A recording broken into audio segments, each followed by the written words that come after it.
This is what happened this morning before sunrise, just before 6 a.m. FBI, open the door! Roger Stone was presumably asleep. The lights were off in the house.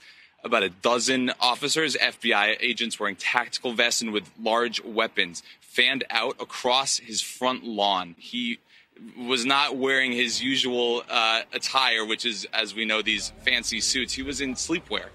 He had his glasses on. He did say, "Yes, I'm Roger Stone." And then we were moved before we saw them actually take him into custody. But many lights, heavy weaponry, they were taking him away for what we now know is a pretty hefty indictment. Why is CNN sitting out there at 6 o'clock in the morning?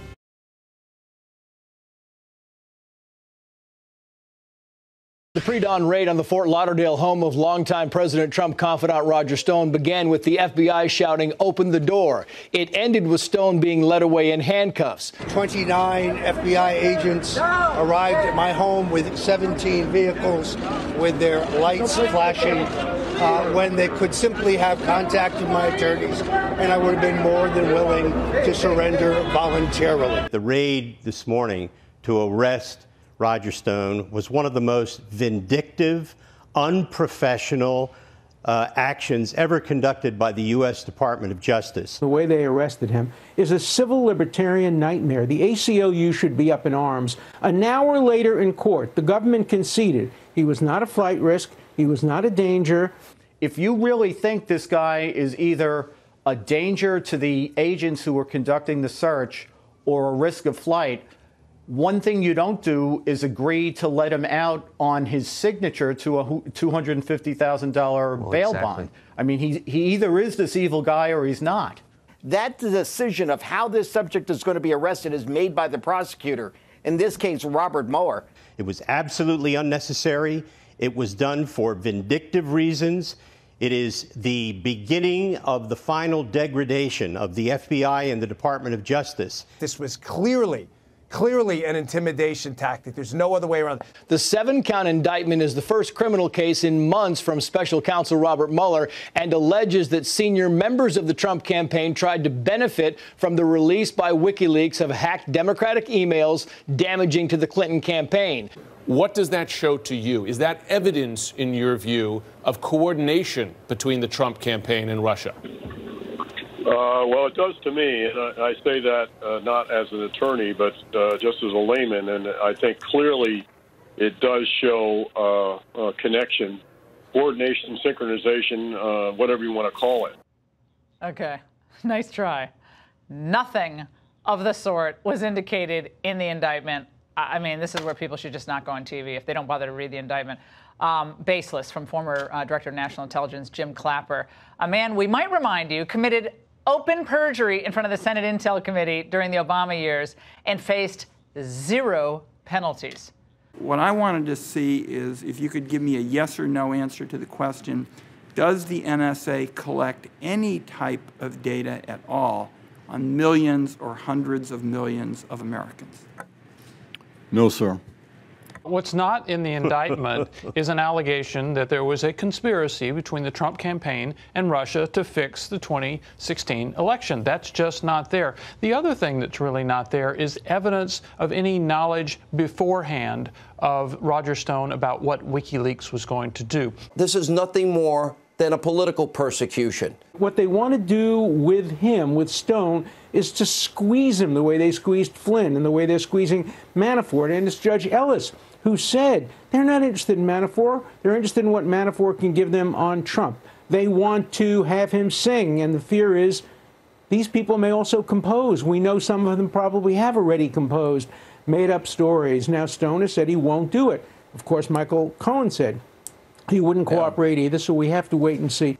Roger Stone was not charged with anything Russia involved. No collusion, no Russia.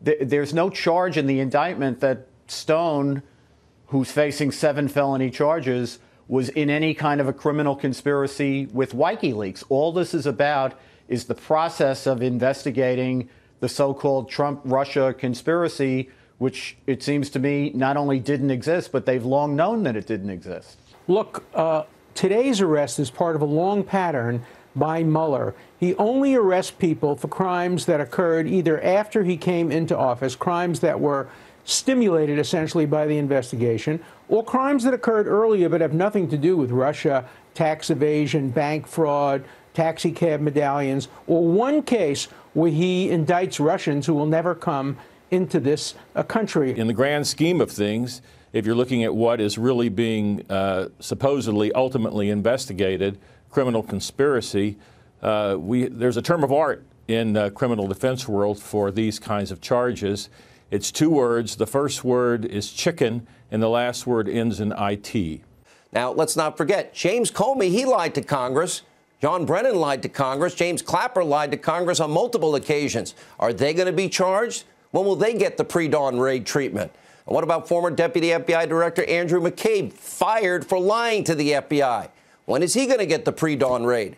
Comey's general counsel, James Baker, well, he leaked sensitive information. When is his pre-dawn raid? James Comey leaked bureau memos to the press via a close professor friend. Is he going to get charged for that? Now, the biggest of all, we have Hillary Clinton. She mishandled top secret classified material on an unsecured private server. And then you want to talk about obstruction of justice, not handing over emails, not handing over text messages. Oh, that's what they just charged Roger Stone with. But Hillary destroyed subpoenaed emails, 33,000 of them. Oh, then she washed her computer hard drive with BleachBit, and then they busted up the devices.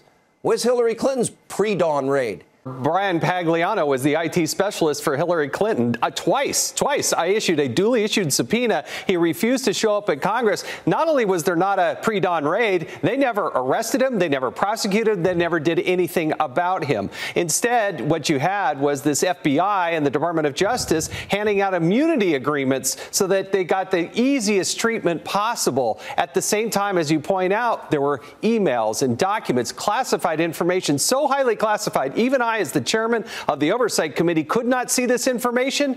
It was out in the wind. It was told up to 300 people had this secure information in a non-classified setting, and the Department of Justice did nothing. And in fact, Uma Abedin and Cheryl Mills, two of Hillary Clinton's top aides, clearly made false and misleading statements to the FBI, and emails prove that those were false statements.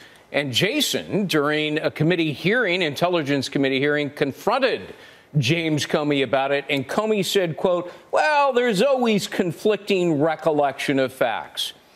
This from the same guy who used no facts, no evidence, no probable cause to launch a dilating and improper and illegitimate investigation of Donald Trump. It's the duplicity. It's the unbalance. Cut to the quick, Laura. Had he been James Comey, and he had gone into a sworn testimony before Congress and on 245 times said he didn't know or he couldn't remember, he wouldn't have been indicted. If he had been the deputy director, Andrew McCabe, and said he was misunderstood when he lied, he wouldn't have been indicted.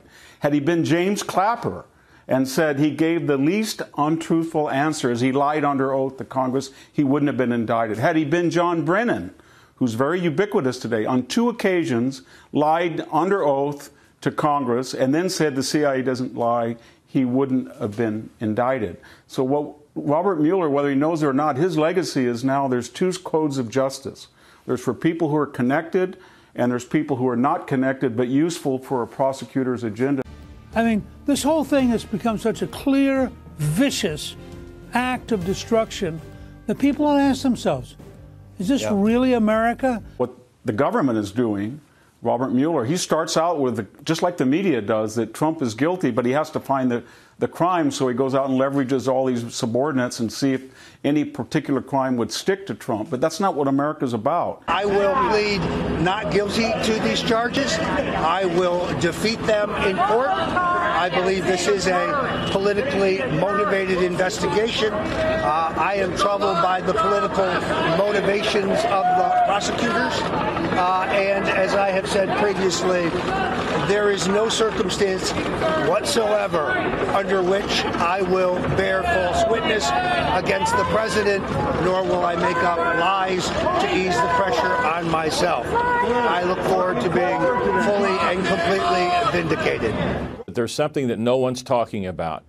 what a Democratic town and what a Trump-hating town D.C. is, and that's where Roger Stone is going to be tried in front of a jury of his alleged peers. And we should never forget that. It's a bad town for Republican defendants. That's an excellent point. Joe knows it very well. Just ask Scooter Libby. I don't think any of us want to live in an America like that. It's Orwellian, and it's third world, and it's disgusting. It's that Lady Justice peeking under her blindfold.